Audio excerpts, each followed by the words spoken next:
Yo trabajo con una ONG en Nueva York que trabaja con cooperativas de vivienda asequible o de capital limitado, y les voy a explicar un poco cómo sirven estas cooperativas y cómo se crearon, porque yo creo que es un modelo que se puede replicar en México.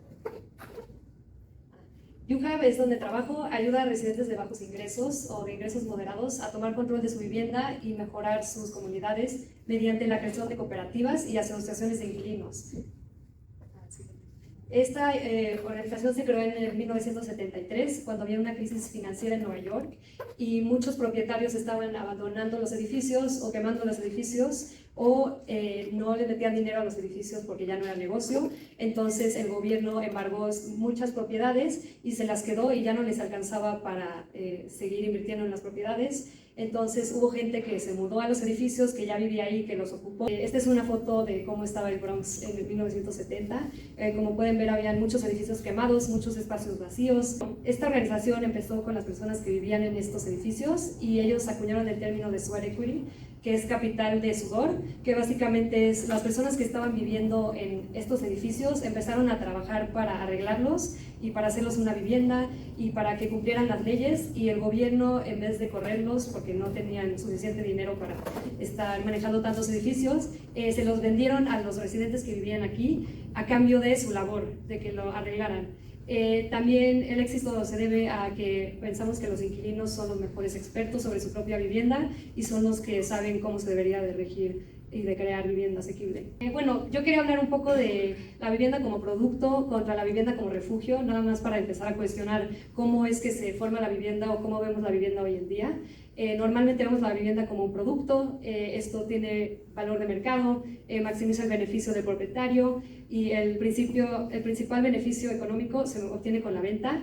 En estas cooperativas de las que voy a hablar las vemos como un refugio o un derecho humano, donde el valor es sobre el uso, los costos son de control o mantenimiento, no suben los costos para ganar dinero y el principal beneficio económico se obtiene durante la residencia. También tiene muchos beneficios sociales. Bueno, ¿qué es una cooperativa de capital limitado? Una cooperativa de capital limitado, que son con las que trabajo yo en Nueva York, es una cooperativa que tiene un precio de reventa de acciones que es limitado, y esto lo hace accesible para las siguientes generaciones. Además de mantener el precio de compra por debajo del mercado, las cooperativas de vivienda de capital limitado suelen tener pautas de ingresos para garantizar que la cooperativa sea accesible a la población para la cual es dirigida y para que la población local se pueda quedar en la zona. Ahorita en Nueva York hay mucha gentrificación y estas cooperativas se supone que son vivienda asequible permanente, entonces duran muchos años. En la siguiente voy a seguir explicando un poco más porque son muy complicadas este tipo de viviendas.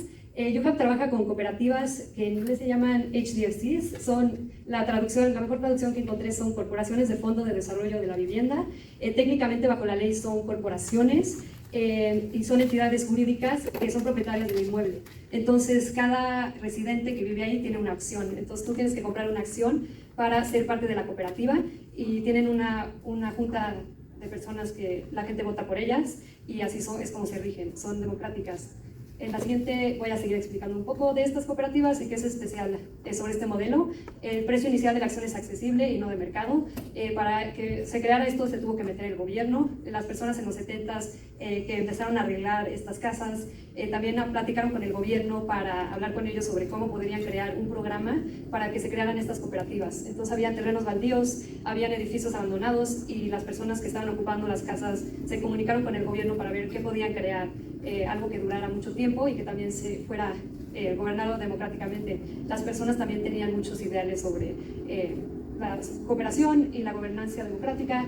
Entonces, como pueden ver aquí, los precios de reventa están limitados y regulados por la escritura o documentos corporativos. Estas personas pagan cuotas de mantenimiento que se basan en los costos reales, no en que alguien está ganando dinero. Entonces tú compras tu departamento y cada mes tienes que pagar una cuota de mantenimiento. Que con esto la cooperativa va a hacer arreglos y mejoras en el edificio, pero también pueden invertir en cosas más grandes como paneles solares o energía renovable, y es capital compartido, no individual. Les quería enseñar un mapa súper rápido, sé que no tengo mucho tiempo. pero en los 30 en Estados Unidos pasó algo que se llama redlining, donde el gobierno ciertas zonas en las ciudades las ponía como mejor para inversión y otras las ponía como riesgosas. Aquí pueden ver en el mapa las zonas que fueron riesgosas, las zonas que dijeron que eran las mejores y las zonas donde quería mudarse la gente. Hubo muchas personas que se mudaron de la ciudad, la mayoría personas no blancas o personas blancas o personas con dinero, y estas cooperativas, como pueden ver, están en zonas que se vieron como riesgosas, entonces son zonas que han sufrido falta de inversión. Estos otros mapas también para que empiecen a ubicar un poco sobre la justicia económica aquí, la justicia medioambiental también. Como pueden ver, los puntitos son las cooperativas. El mapa de mi derecha pueden ver un poco la vulnerabilidad al calor, y las zonas más rojas son las zonas que son más afectadas por el calor en Nueva York, porque no hay muchos parques, no hay muchos árboles, están cerca de fábricas, y también son zonas donde la gente es más vulnerable a morirse por el calor. Y de este lado pueden ver igual parecido, pero ahora son los puntitos, y las zonas rojas son zonas con más deficiencias de mantenimiento, donde los edificios necesitan más trabajo y tienen más problemas con diferentes cosas, que no sirve bien la calefacción o que tienen fugas o tienen que arreglar muchas cosas. Y ya la última diapositiva, nada más para enseñarles una foto de una de estas cooperativas que se creó. Estas cooperativas son una forma de riqueza comunitaria a través de viviendas controladas por la comunidad. También mucho del chiste del propósito de estas cooperativas era que la gente local se pudiera quedar donde vivía y que no se tuviera que ir. En esas épocas todos estaban yendo de Nueva York, con la gente que le alcanzaba se estaba yendo. Ahorita mucha gente está llegando a Nueva York y se están gentrificando muchas zonas, y estas cooperativas siguen existiendo en zonas que hoy son muy gentrificadas, como la zona baja de Manhattan, zonas de Harlem. Entonces seguimos peleando para que se puedan conservar. 3 libros que quiero enseñar brevemente sobre el tema de vivienda que publiqué en los últimos 5 años. 2 de ellos sobre México, uno el último, 200 años de historia de la vivienda en el mundo, pero sobre todo basado en el tema de la privacidad en un mundo compartido. Entonces, de diferentes formas, estos 3 hablan uno de los mitos de la vivienda, y los comparto aquí porque siento que cada vez que hablamos en México de la vivienda, acabamos hablando sobre el problema de la vivienda. Y a mí, más que hablar del problema de la vivienda, que eso ya no lo sabemos, me gusta hablar más de las soluciones posibles de la vivienda, y también entender los mitos y las cosas que sí podemos cambiar, que hemos pensado que no se pueden cambiar. El primero, por ejemplo, de mi generación fue crecer con un México que parecía imposible de alcanzar el crecimiento poblacional. Yo siempre, desde chica, era no podemos arreglar nada porque todo nos rebasa. Y cuando vemos datos, por ejemplo, en los últimos 30 años, solamente en la zona del Valle de México, la población aumentó 40%, pero la mancha urbana creció un 260%. Entonces, no es verdad que crecemos porque nacemos muchos, sino más bien crecemos porque alguien quiere crecer y vender más, ¿no? Entonces, este crecimiento desorbitado de la mancha urbana y del país en general, de las ciudades, se debe no tanto al crecimiento poblacional, sino a las políticas urbanas y sobre todo a las políticas de vivienda, ¿no? Si pensamos en esta analogía que se ha hecho mucho, que si la ciudad fuera la paella, la vivienda es el arroz, ¿no? Entonces, ¿cómo solucionamos el gran tema que tiene que ver con cómo vivimos? Y sobre todo creo que uno de los principales problemas ha sido que siempre que hablamos de la vivienda hablamos de la casa y no hablamos de lo demás, cuando la vivienda es obviamente lo demás. A mí me encanta una cita de la arquitecta brasileña Lina Bobardi, que dice: al hablar de la casa, obviamente estamos hablando de las oficinas, de las escuelas, de los parques, de la calle, ¿no? Hacer esta distinción entre lo que es mío y es privado y lo que es calle y es público ha sido uno de los principales errores en la manera en la que hemos construido las ciudades en los últimos 200 años. Y los ejemplos de las cooperativas es como el gran camino, sobre todo por entender que la casa no es, que la arquitectura no pasa por decisiones individuales, ¿no? Y que el problema de la vivienda no se queda en la casa, sino más bien entender las consecuencias colectivas de los deseos individuales, las consecuencias colectivas de la multiplicación de casas en el planeta, ni siquiera ya en México, ¿no? Siento que parte del problema había sido siempre entenderlo como un problema privado, ¿no? Es de lote por lote, de entender las ciudades a partir de 4 muros, y sin prever las consecuencias que tienen que ver con lo público, con lo colectivo, cuando nunca podemos hacer esa distinción, un límite entre lo privado y lo público como creemos o como hasta ahora lo hemos hecho. Carla, creo que podría también contarnos algo al respecto, que creo que es un debate que pues lo tenemos de pronto del lado académico, pero participación que podría tener más eficientemente o efectivamente el gobierno, los gobiernos locales, en estos mecanismos, o sea, qué sucedería un poco si pensamos esto en las ciudades mexicanas, ¿no? Y no solo el gobierno, sino pensar también si es posible o si existe, en el caso de Nueva York, bueno, también la pregunta va para Fernanda y para Carla, la participación del mercado. ¿Es posible, es factible? Una época de crisis y por eso creo que estaba un poco fuera de lo que era normal en el mercado. Entonces cuando se producieron o se crearon estas cooperativas no estaba en la mente de la gente hacer mucho dinero y ni siquiera estaba en su mente ser asequibles. Eso fue algo que creo que empezaron a pensar ya que la gentrificación llegó a esas zonas. Hay muchas personas que trabajan en mi organización que estuvieron ahí desde el principio. Yo la verdad no estuve, entonces no sé si pueda contestar todas las preguntas muy bien, pero en el tema del gobierno, creo que es importante, sí, que el gobierno también empezó a crear agencias que podían regular este tipo de cooperativas, que pueden regular este tipo de vivienda, pero hoy en día hay una crisis, no hay suficientes personas trabajando en muchas agencias del gobierno de Nueva York, porque no le están metiendo mucho dinero a la educación, a la vivienda. Entonces hay un problema también dentro de estas agencias, que si tú quieres pedir un préstamo, porque estas agencias también dan préstamos a estas cooperativas, tienes que firmar un acuerdo regulatorio nuevo. Es muy complicado cómo sirven también, pero también el gobierno estuvo muy involucrado, luego se involucró menos, y ahorita otra vez como que está involucrado, pero no tiene suficientes personas para poder regir bien este tipo de vivienda. Y sí, ahorita yo creo que están en peligro, porque hay ciertas cosas que se van a expirar. Por ejemplo, ahorita tienen un impuesto, no tienen que pagar impuestos igual que otras viviendas en Nueva York, y ahorita eso se va a caducar en el 2029, entonces también creo que la sociedad tiene que seguir activa y tiene que seguir presionando al gobierno para poner nuevas leyes y poner nuevas cosas que pueden seguir rigiendo y creando este tipo de vivienda. Sí, lo contesto lo mejor que sepa porque... Pues antes que nada, muchas gracias a todas y todos por estar acá. Retomo un poquito lo que se comentó ahorita por varias cosas. Por un lado, creo que efectivamente hay esta confusión, sobre todo de casa con vivienda, pero también de objetivos con medios, que eso también me parece que esta lógica de construir por construir sin pensar para quién, cómo, en contexto, etcétera, así como construir cierto tipo de tipologías o incluso el tema de la verticalidad, ¿no? Que a mí me queda clarísimo que una ciudad que crece horizontalmente y horizontalmente es un verdadero problema. De hecho, yo vengo de una ciudad de Mérida que actualmente está pasando con muchos problemas urbanos y de acceso a la vivienda por crecer desmedidamente horizontalmente. O sea, creo que no va por negar la necesidad de ciudades más compactas, mejor administradas en suelo, pero tampoco quiere decir que cualquier verticalidad va a lograr ese fin, ¿no? Entonces creo que hay una confusión a veces de medios con fines. Y justamente retomando el tema de cooperativas, te estaba escuchando y yo pensaba en cómo podría adaptarse en México, lo cual es creo que una pregunta equivocada, ¿no? O sea, porque creo que no es tanto de adaptar, sino de pensar cómo podrían ser esos procesos, o sea, en vez de pensar cómo esa solución, ese camino que hicieron, cómo se adapta, sino más bien de cómo llegar y construir un propio camino. Pero me fue inevitable llegar a algunas reflexiones, una que tiene que ver con la necesidad de suelo. De hecho, siempre que se habla de cooperativas, las personas que quieren desanimar, para que ya no digas nada más, siempre dicen, pero es que si no hay suelo, pues no puedes hacer cooperativas, y ya, entonces ahí acabó la discusión, no podemos tener más cooperativas, lo cual no solo es falso, porque hay cooperativas en México, sino que también creo que hay algunas áreas para reflexionar. Uno,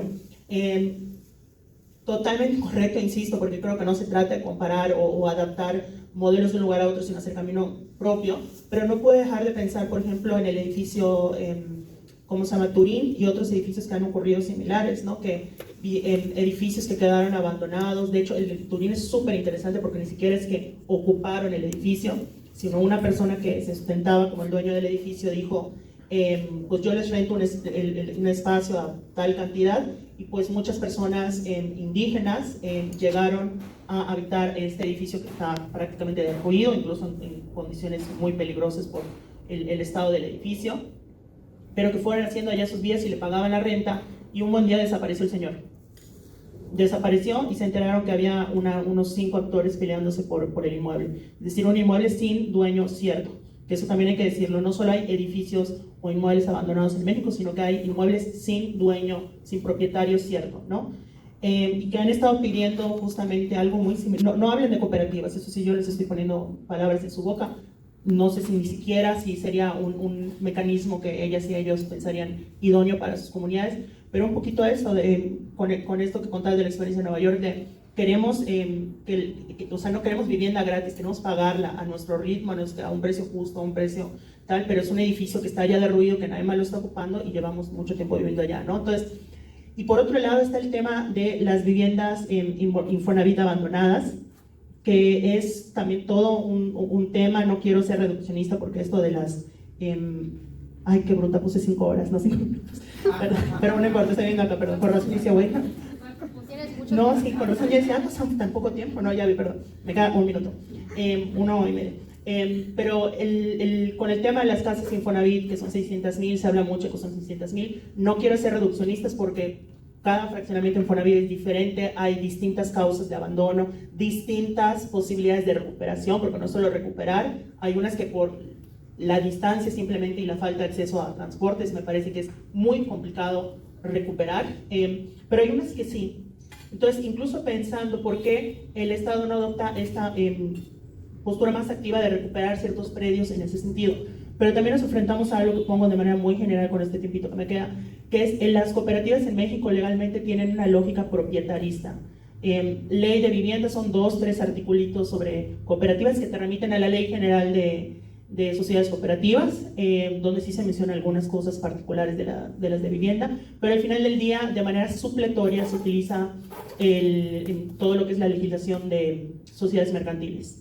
No, esto es súper importante porque cuando vemos casos como Palo Alto, que prácticamente lo que trataban de hacer es una cooperativa de cesión de uso, vemos que muchos de los problemas legales que están atravesando en gran medida tiene que ver porque es una lógica propietarista, no está hecho para conservar el espacio de habitar, sino para producir propiedad privada.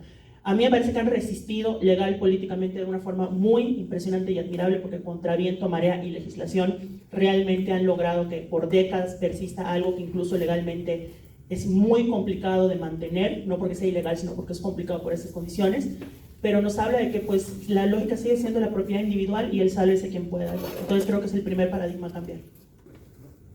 Se me hace súper interesante tratar de entender esto a lo largo del tiempo, no nada más hoy que pasa. Y en este libro, para mí es como muy claro, en el de Vivienda Colectiva en México, porque es una revisión de 100 años de historia, los últimos 100. Este ya se agotó, pero sale ahora la segunda edición, que incluye proyectos hasta el día de ayer, con 25 obras nuevas.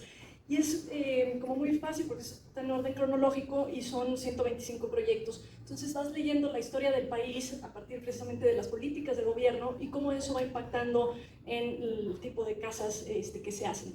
Entonces ves inclusive en el porcentaje de área libre que se deja, ves en el número de niveles o de tamaño de lotes. Entonces ese papel del gobierno no es menor y tiene que ver obviamente también con temas económicos, con modas y con arquitectos, pero es muy fácil leer, por ejemplo, en la época de la Revolución, el libro justo empieza hace casi 100 años, y parece como, por ejemplo, con la avenida de Hannes Meyer, el segundo director de la Bauhaus a México, empieza una revolución en las dinámicas de cómo tenemos que habitar, trata de hacer una relectura de las vecindades, como retoma esa tradición y precisamente incorpora en la vivienda usos colectivos, el trabajo también y sobre todo podemos ver la participación de los arquitectos jóvenes, los radicales, los primeros modernos en México, con Juan O'Gorman, los que estudian su carrera cuando era todavía la época de la Revolución y proponen ideas súper vanguardistas de cómo puedes vivir de una manera casi que era un manifiesto social, como la casa de las élites o los ricos tenían que costar por metro cuadrado lo mismo que la vivienda obrera, y cómo iba a ser una casa donde la mujer también pudiera salir a trabajar, quién se encarga del trabajo doméstico, de los niños, o sea, relacionar la vivienda con todo lo que afecta el trabajo y la socialización también, la educación. Entonces, los proyectos donde el gobierno se involucra, por ejemplo, en los 40, los 50, del nacimiento de los primeros multifamiliares en México, eran estrategias urbanas de cómo controlar, cómo dirigir el crecimiento de las ciudades, sobre todo para hacer accesible agua, luz, o sea, los servicios modernos, drenaje a la mayor parte de la población. Y cómo eso tenía que ser no solo barato, sino incorporar a clase media, clase alta con clase baja, o sea, cómo la diversidad social y diversidad de usos, y se vuelve un programa de nación que involucra temas de salud, educación, o sea, la casa estaba cercana, bueno, aquí lo vemos en el lugar donde estamos, ¿no? Estaban cercanas a las guarderías, los centros de trabajo, al transporte público, a lo recreativo, lo educacional. Entonces, la vivienda se volvió parte de la educación de la sociedad. Y luego, como en otras épocas, por ejemplo, después del terremoto del 85, el gobierno se echa para atrás, se deja de encargar de la vivienda y lo deja en manos de los desarrolladores inmobiliarios. Y ahí vemos cómo el tamaño de los conjuntos de vivienda se vuelve ya una estrategia de lote por lote, de particulares, y se pierde toda esta conexión con los servicios. Entonces es como muy claro ir viendo ese papel del gobierno de cómo ha ido variando y cómo eso impacta las horas de tiempo perdidas en transporte a las oficinas, temas de salud, de educación. Es que a las autoridades les cuesta trabajo entender una política de vivienda que no represente un rédito para los desarrolladores, o aquella en la que los desarrolladores no son el actor principal. Lo pongo porque hay muchos ejemplos de política de vivienda que se pueden hacer, que no se han hecho en México, pero que no tienen a los desarrolladores o a las inmobiliarias como el principal actor, ¿no? Retomo el tema de las cooperativas, ¿no? Una cosa que yo he planteado en corto con algunas autoridades de algunos lugares es ¿por qué no se hace una política muy, o sea, hasta casi simbólica, como muy sencilla en materia de cooperativas, que es otorgar asesoría técnica y jurídica gratuita? Porque de entrada alguien que quiera hacer una cooperativa necesita asesorarse legalmente y después van a necesitar hacer pagos notariales. Solo en la primera etapa, evidentemente hay muchas otras cosas, no quiero ser reduccionista, hay muchas otras cosas y después de eso todo un proceso muy largo, las cooperativas son de largo aliento, pero digo, ¿por qué no? A lo mejor empezar con eso, ¿no? Como un programa de monitoreo que después haya subsidios notariales, ¿no? De pago a los servicios del notario para que se constituya, y las cooperativas que ya hayan logrado avanzar a ese punto de constituirse formalmente, se les pueda dar opciones de algún financiamiento en conjunto de los distintos que ya existen en el Estado, o sea, ni siquiera inventando el hilo negro. Y si se fuera a pensarlo, los costos de eso serían muy reducidos en comparación con muchas otras políticas públicas. Pero 2 veces que lo he dicho me dicen, pero eso que les va a beneficiar al desarrollador. Yo no, es que el desarrollador no entra, no estoy hablando de ellos.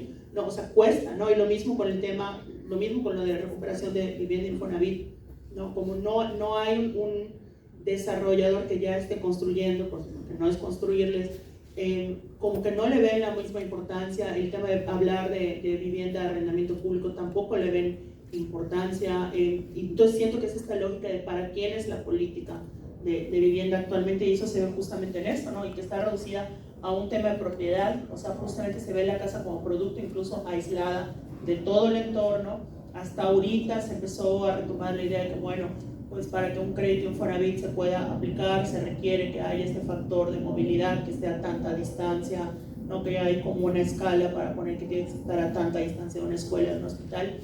Pero es muy reciente y creo que también eso afecta bastante. Creo que eso nos ha metido tanto esta lógica de que la vivienda solo puede tener este factor acumulativo, que incluso eso hace que cualquier medida incluso pueda sonar invasiva, ¿no? Cuando se habla de cualquier tipo de participación del Estado en estos productos, o incluso pensando en medidas que solo intervenga el Estado lo mínimo. O sea, yo creo que incluso frente a asentamientos informales precarios, esquemas como la cooperativa u otros, pueden ser también un mecanismo para que la gente gestione, ¿no? Produzca y gestione su propio hábitat con ciertos lineamientos, con cierta asesoría técnica, porque también hay que decirlo, mucho del desorden, entre comillas, de los asentamientos no es porque la vivienda popular solo pueda ser así, es porque si vemos como la vivienda autóctona en muchas zonas rurales hay bastante parámetros sobre cómo construirla, dónde se construye, cómo administrar los espacios, los recursos, pero cuando se dan todos estos procesos de movilización de movilidad humana, de gente que llega de distintos lados a los asentamientos, se les dan opciones muy precarias y muy limitadas de dónde asentarse.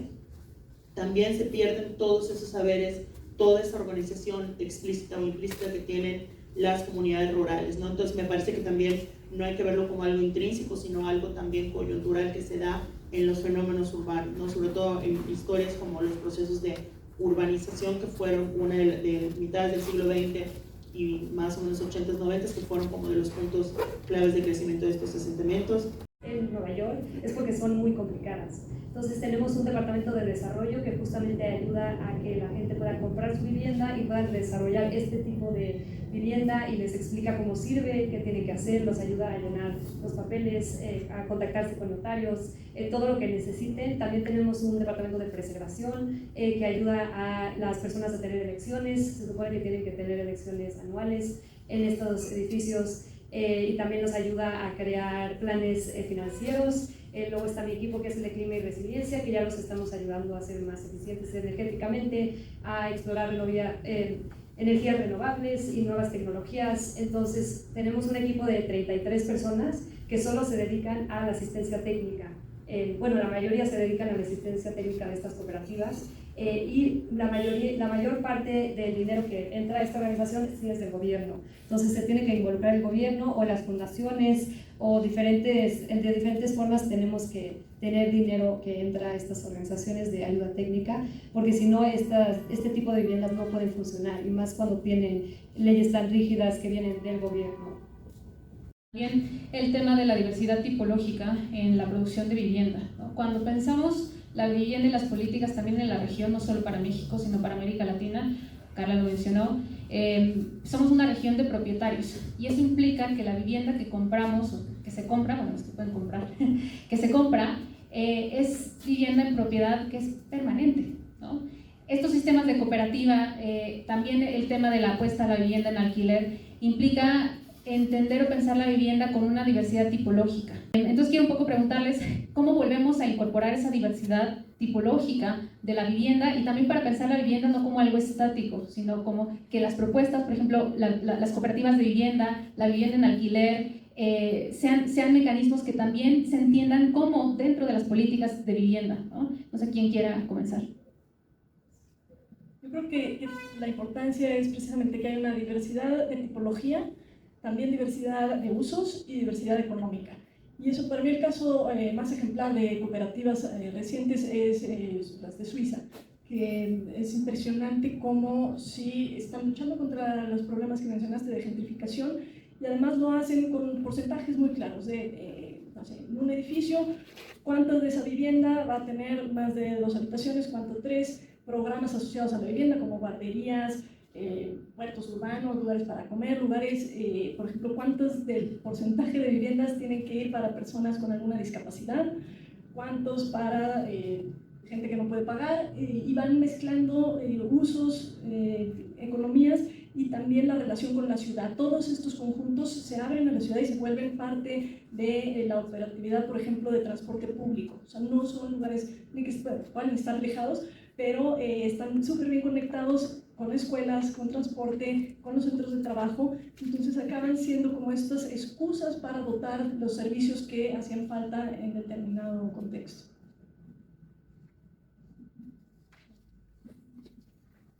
Es que son varias cosas, pero a ver, totalmente creo que también esto nos obliga a tocar 2 discusiones que a veces son como muy complicadas y hay mucha resistencia, que es uno, el reconocer que somos un país plurinacional, nos guste o no, o sea, nacional, entendiéndolo como pueblos, ¿no? Como distintas identidades, y eso es, nos guste o no, es un hecho. Después de la India, México es el país más diverso del mundo, étnicamente hablando. Y muchas de las problemáticas que se dan con el tema de tipología autóctona, por ejemplo, han sido las políticas asimilacionistas que ha hecho el Estado mexicano con la vivienda. Recordemos que a diferencia de Estados Unidos, justamente con el redlining y otras políticas, no fue el racismo institucional, no fue tanto de segregar, sino de asimilar, ¿no? Deja de ser afromexicano, deja de ser miche, deja de ser zapoteco, o sea, pasa a ser esta figura del mestizo despojándote de todo.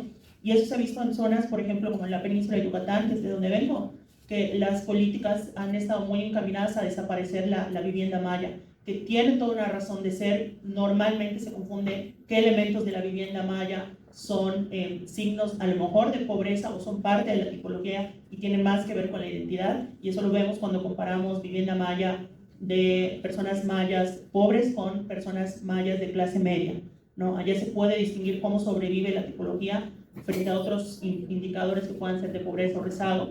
Pero cosas tan sencillas, ¿no? Que eso justo las compañías de Comunal Taller lo han estado diciendo hace tiempo. Cosas tan sencillas, oye, en tus reglas de operación no puedes decir que estos materiales son per se indignos, ¿no? Y que además, con el respeto, cariño que les tengo a las y los arquitectos, pero me impresiona cómo cuando pueblos indígenas hablan de utilizar bambú o ciertos materiales, no es que eso es pobreza, eso es romantizar la pobreza, etc. Pero cuando un arquitecto holandés hace un proyecto de bambú, la vanguardia es el futuro de la arquitectura, ¿no? O sea, como que, es que, perdón, es un chiste, ¿no? O sea... Es importante tener diversidad en las viviendas y diversidad de vivienda.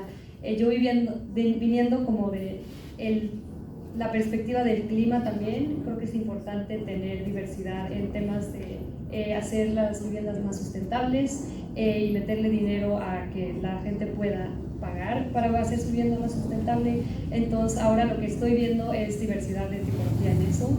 La gente que puede pagar para convertir su sistema de calefacción en eléctrico en vez de usar gas, que es más eficiente, más renovable, poner paneles solares. Entonces también asegurarnos que estamos ayudando a que la gente vaya en cierto camino que puede llegar a ser más sustentable, llegar a ser más eficiente, más asequible, pero que también lo pueden hacer tomando sus propias decisiones y viendo qué es lo que sirve mejor en su edificio. Entonces eso también es que la gente que vive en las residencias, los inquilinos tengan agencia para poder tomar las decisiones colectivamente. Una antes de la última, y esta sí es muy mía, un poco pensar en por qué nos negamos tanto al alquiler, ¿no? Quiero un poco escuchar un poco de tu experiencia de Nueva York, que tienen otro sistema, otra historia recorrida en términos de políticas públicas, otro vínculo con el alquiler, pero en México, en América Latina en general, estamos en otra estructura. Entonces, un poco quiero que escuchen su opinión un poco para que empecemos a socializar otras tipologías de tendencia de la vivienda, ¿no? Y conocer que pueden ser eficientes si las pensamos en políticas públicas. Sí, creo que el tema del alquiler, en ciertas formas, o sea, la gente es resistente si puede ser propietario más de un departamento, porque si tú eres propietario de un departamento, tú le puedes pasar eso a tus hijos y las rentas luego no las puedes controlar. Hay muchas rentas controladas en Nueva York, pero también eso ha sido un problema. Ahorita hay propietarios que están mandando a vecinos que se mudan junto a alguien que lleva 40 años ahí y ponen música a las 3 de la mañana y empiezan a hacer ruidos o no les cambian el agua o no arreglan cosas para sacar a la gente que está viviendo ahí y meter a alguien que va a rentar con un arrendamiento nuevo que le puede subir el precio. Entonces creo que porque si tú tienes un alquiler eres más vulnerable, si tú estás rentando eres más vulnerable, puede ser que por eso la gente como que prefiere ser propietario. Aunque sí te da más flexibilidad de brincar de lugar a lugar si eres una persona que le gusta explorar y que le gusta mudarse y conocer diferentes zonas. Yo creo que para poder cambiar la casa lo primero es que tenemos que cambiar las leyes. Y la historia de la vivienda es precisamente la historia de esos puntos de avance donde se cambian leyes y otra vez, volviendo a los ejemplos de Mario Pani, de estas grandes transformaciones de vivienda en el país, es la creación del primer multifamiliar, cuando se pudo que muchísimos habitantes pudieran compartir el mismo lote. Luego en el 51 con el edificio de Pani de Reforma, que es Pani el que promueve ese cambio de ley, que hace la primera ley de condóminos en México. Y así sucesivamente, ¿no? Podemos explicar como la historia del urbanismo a partir de la historia del cambio de las leyes.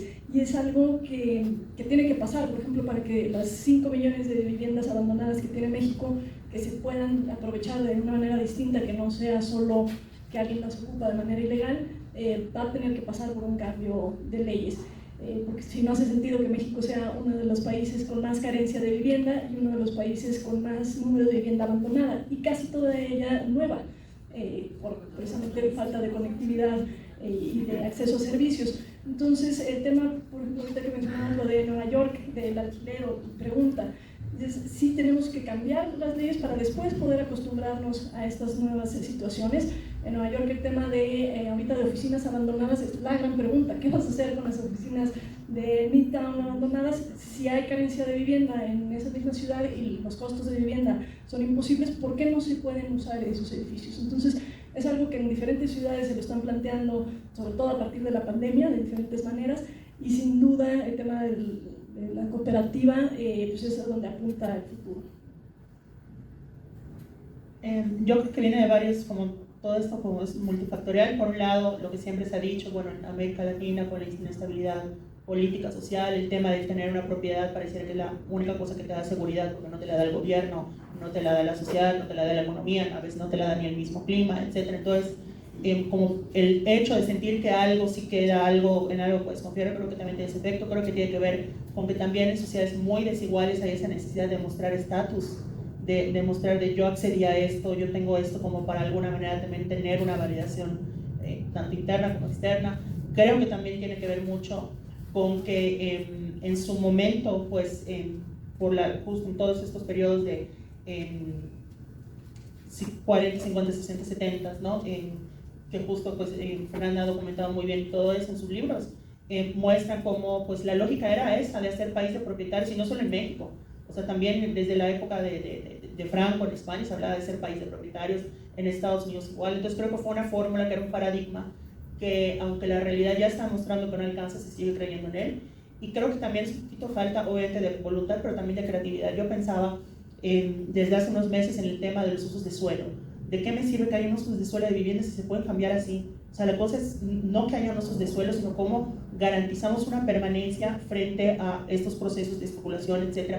Y yo lo que pensaba, que hasta ahorita nadie me ha comprado, pero se las dejo por si logran que alguien haga caso, es pensar, por ejemplo, cuando se habla de los destinos de suelo, ¿no? En la planificación urbana, los equipamientos públicos no contemplan vivienda. Yo no conozco, a lo mejor Rosalba sí, no sé, un municipio que contemple en equipamiento público la vivienda pública, pero pensemos un destino, aunque sea equipamiento público permanente para que no pueda cambiarse comercio, y que el suelo, un poquito como las de cesión de uso, que el suelo sea del municipio para vivienda.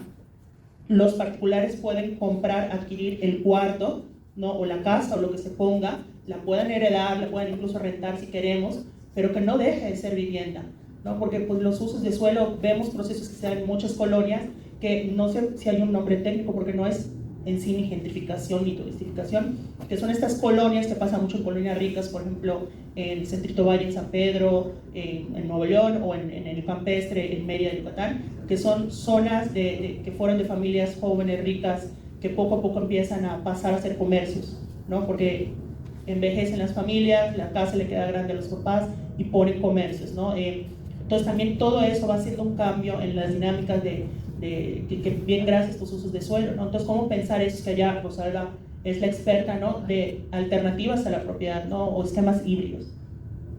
Estos en México asociados a la vivienda se entienden nada más como tiendas. No se nos ocurre otra cosa más que haya tiendas en la planta baja. Que eso no es un uso. Son casitas con tienditas en planta baja. Sí, tengo un ejemplo, y me lanzaste la pregunta, y tengo un ejemplo increíble que por cierto está en la revista del Infonavit, en la última, que he estado documentando, de Santiago, ¿no? En Santiago, hablando justo del esquema de los usos del suelo, uso terreno público, que ya era propiedad del Estado, estaba en una zona muy bien localizada, o sea, está al norte de la comuna de Santiago, salimos del centro histórico, y el gobierno local, el gobierno de la comuna, lo que hizo fue, digamos, arropar ese suelo y construir vivienda en renta social, ¿no? Es decir, ese suelo, digamos, es un equipamiento para vivienda del Estado, controlado y gestionado por el Estado, para vivienda en renta de manera permanente, ¿no? Entonces, claro que hay esquemas, existen, o sea, es posible, lo que me comentaba uno de los funcionarios de una entrevista que hice es pues un poco el tema de voluntad, ¿no? O sea, porque dijo, el mecanismo, o sea, ya existía un subsidio para esos mecanismos, nosotros lo tomamos, nadie más lo había hecho anteriormente, ¿no? Obviamente ahí hay debates porque pues estaba arropado por está arropado por un funcionario del Partido Comunista, y entonces eso se ve muy mal, ¿no? O sea, tiene una crítica muy fuerte, pero me parece muy interesante el mecanismo, que puede tener críticas, puede tener como, digamos, algunos asegúnes, pero creo que sí, digamos, podríamos pensar en este tipo de cosas con mecanismos base suelo, ¿no? Aquí sin participación del mercado, pero luego también podemos pensar en esquemas, hablando de ponernos creativos, pues claro que existe, ¿no? La posibilidad está ahí, hay que tomarla, nada más, ¿no?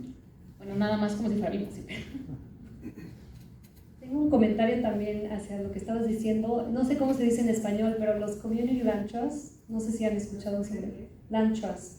Es que una ONG, una organización es dueña del suelo, de la tierra, entonces la quita un poco del mercado especulativo y tienen ciertas formas de gobernanza, que la comunidad tiene que estar involucrada también.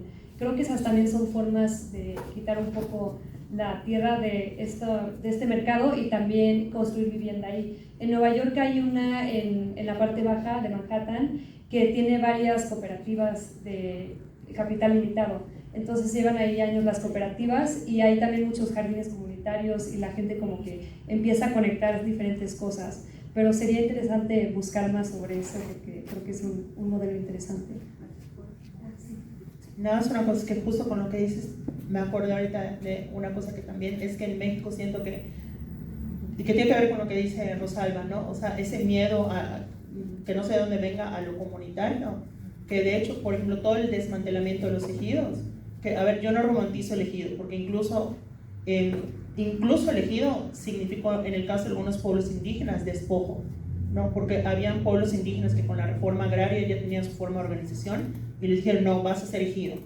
Y eso desmanteló otras cosas. O sea, el ejido tiene sus luces y sus sombras, pero era una forma colectiva que en los 90s, pues la lógica fue, no, que se privatice, que se privatice, que se privatice, y pues eso. Entonces también creo que incluso esos esquemas que tú dices nos cuesta, o si los alcanzamos creo que no dura mucho tiempo que digamos, pero ¿y qué pasa si lo queremos dividir? O sea, como que siempre esa idea de cómo sacar tajada, ¿no? De individual de eso.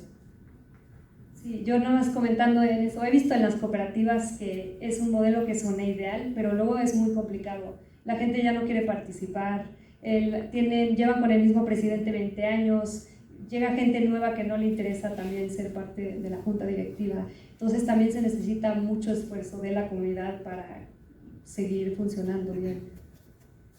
Pues para comenzar a cerrar, me gustaría darles la palabra a alguien del público, si tiene alguna pregunta. Creo que aprovechen, estaría interesante un poco si tienen. Allá atrás tenemos una pregunta, no sé si tenemos otro micrófono, ¿no? ¿Verdad? Guillermo Delgado, arquitecto, también enfocado en temas de viviendas hace un rato. En términos generales y sin como sobresimplificar, creo que el rol del Estado es súper importante en este tema de la vivienda. Digamos, no tratar de centralizar mucho ciertas geografías, pero en términos generales, para que el Estado se involucrara en la vivienda fue como la primera batalla. Antes el Estado no se involucraba en la vivienda desde 150 años o 200 años.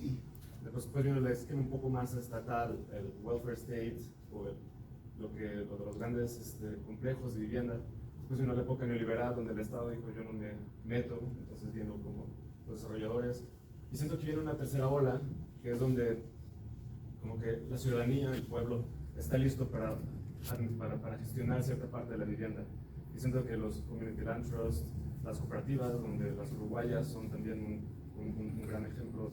Me parece ser que ya nos podemos organizar y vamos a ser como parte del equipo.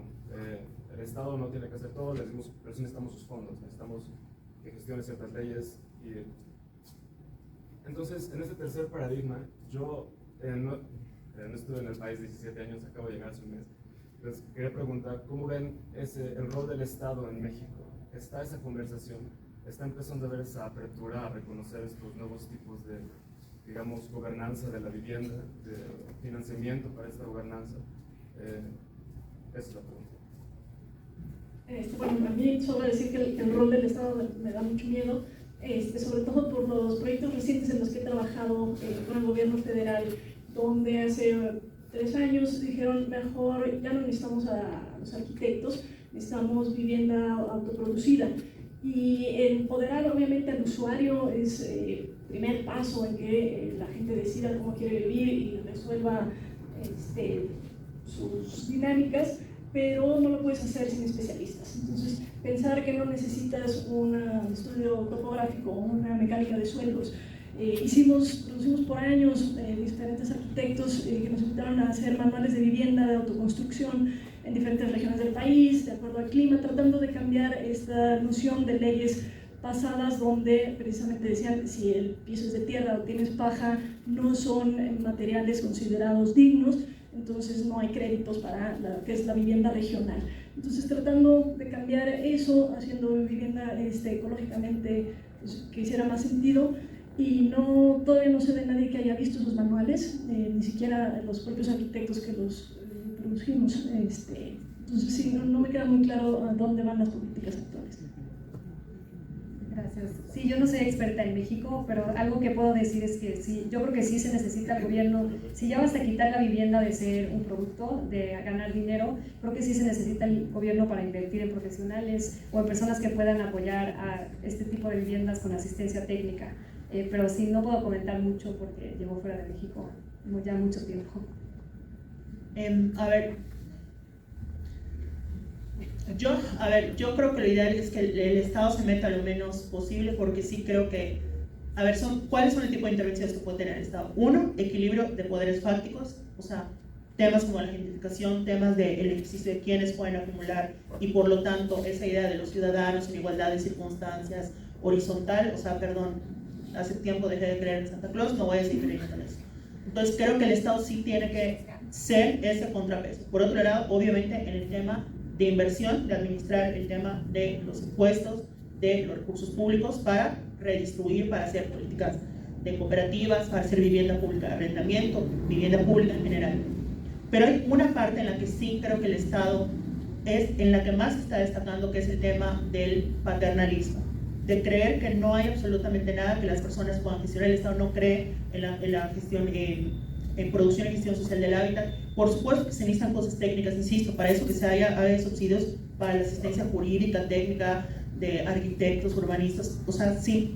La cosa es hasta dónde el Estado tiene que determinar absolutamente todo. O sea, en la ley de vivienda hay una descripción de cuál es la casa digna, ¿no? 2 habitaciones, un jardín, o sea, hasta eso nos está marcando, ¿no? Y por otro lado también no hay que perder de vista una cosa. Yo creo que ahorita no estamos en una etapa neoliberal, sino de un capitalismo de Estado con el tema de la vivienda, porque el Estado sí interviene, pero para facilitar a los desarrolladores, para tomar parte del negocio de los desarrolladores. Digo, no sé si economistas me dirán que me tirarán tomates por usar el concepto de capitalismo de Estado, pero no es el Estado nada más ya que se hace vista gorda, es el Estado que colabora, pero con el mercado inmobiliario. Y también, y con eso le dejo, pero que es un tema complicado, delicado, pero que tampoco hay que perder de vista. En América Latina las democracias no las podemos entender sin el mercado inmobiliario. O sea, ¿cuántas constructoras, cuántas inmobiliarias financian campañas? Hay acuerdos de obra pública, etcétera, etcétera, ¿no? Entonces, realmente creo que estamos en esa etapa y el Estado lo que hace es ser paternalista con la gente y al mismo tiempo pues tener estas facilidades. Entonces me parece que es como una mezcla. Está mucho donde no se debe y poco donde se debe. Y con esto cierro, que es un dato que me imagino que la mayoría saben. Si ven dónde se han destinado la mayoría de los subsidios en materia de vivienda, son los estados con menos rezago habitacional. El estado donde vengo, que es Nuevo León, o sea, donde estoy viviendo, es el estado que, según los datos, es el de menos rezago habitacional, lo cual no habla bien de México, pero es el de menos rezago habitacional y es el estado que más recibe subsidios.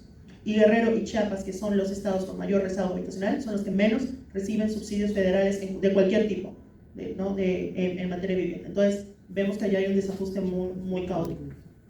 Explica la falta de continuidad en las políticas, ¿no?